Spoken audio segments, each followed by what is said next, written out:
From training with freedivers to learning parkour and even filming underwater, Avatar: The Way of Water was one of the most challenging and game-changing films ever made. Here's how the greatest 3D film of all time came to life. Welcome to Explained. After 13 years, it's time to go back to the world of Pandora and live amongst the Na'vi. Like the first movie, James Cameron's second film was also a massive production. So what makes it a bigger masterpiece? A lot of it was literally filmed underwater.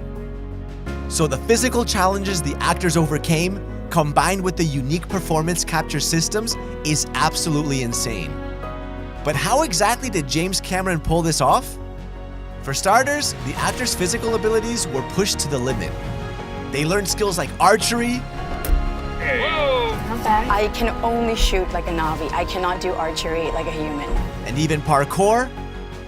And this, which was particularly difficult for actors like 71-year-old Sigourney Weaver, who plays a teenager. All the diving and the parkour and all those things, I was determined that I could do everything everyone else could. But the most challenging was filming entire scenes underwater.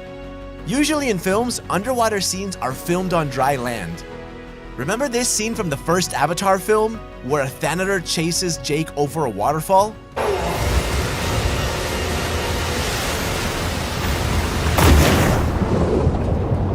You can see the stuntman landing in the water and then mimicking the motion of being swept away by the current. Then, he swims underwater and up to the surface and is pushed towards an object.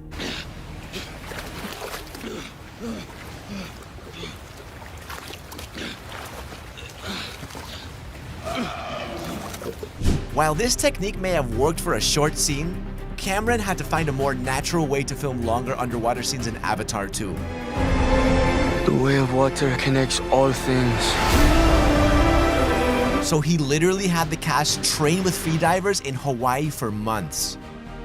They learned special techniques to hold their breath for several minutes and stay calm.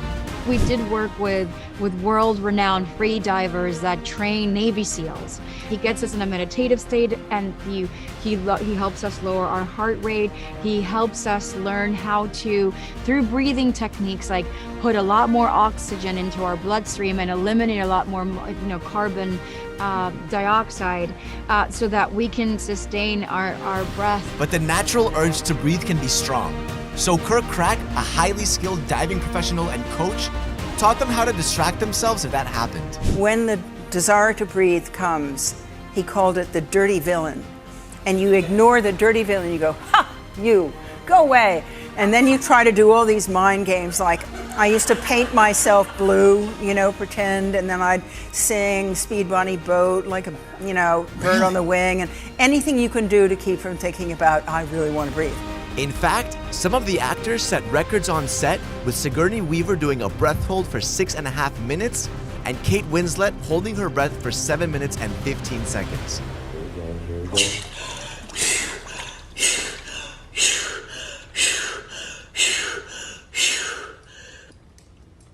Am I dead? Am I dead? You are alive. You're very much alive. What was that?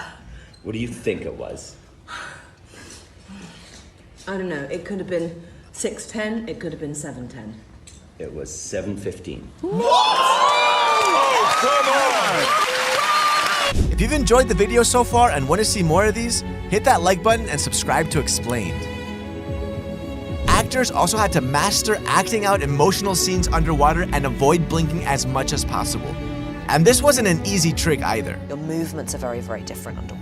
So rather than sort of sculling all the time or desperately trying to kick your legs to sort of stay in one place, finding that serenity and that calm, that's another thing. So there's all of that to take care of first. What Jim asked us to do, which was, I thought, hard, was when you're underneath the water, you can't go, you have to pretend you're so happy, you have to go.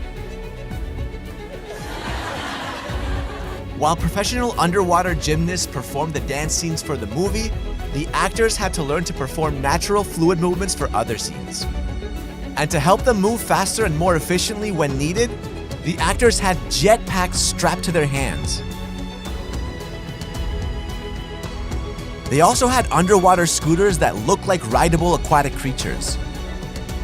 They called me and because they had these creatures and stuff underwater, and they wanted to make the creatures move. And I had these underwater scooters. I did a movie for Bethany Hamilton, and I turned it into a shark. So the Avatar, when it first started out, they rented a bunch of my underwater scooters, which go like 20 knots or 18 knots underwater really fast, and you can jump out of the water like a dolphin. So they rented those from me, and then they discovered that they probably needed like 30 of them. The technology behind Avatar is equally mind-blowing. James Cameron built a gigantic pool in the studio that could hold 3.4 million liters or 900,000 gallons of water. That's almost 1.5 Olympic swimming pools or 18,927 bathtubs. But motion capture for an animated 3D film in a pool that large was problematic. Traditionally, multiple motion capture cameras, also called mocap cameras, are used to film in a 3D space. Actors wear motion capture suits with trackers and act out scenes in halls where mocap cameras are mounted on walls and the ceiling. Simultaneously, camera operators shoot reference footage on traditional cameras. But Avatar: The Way of Water was different.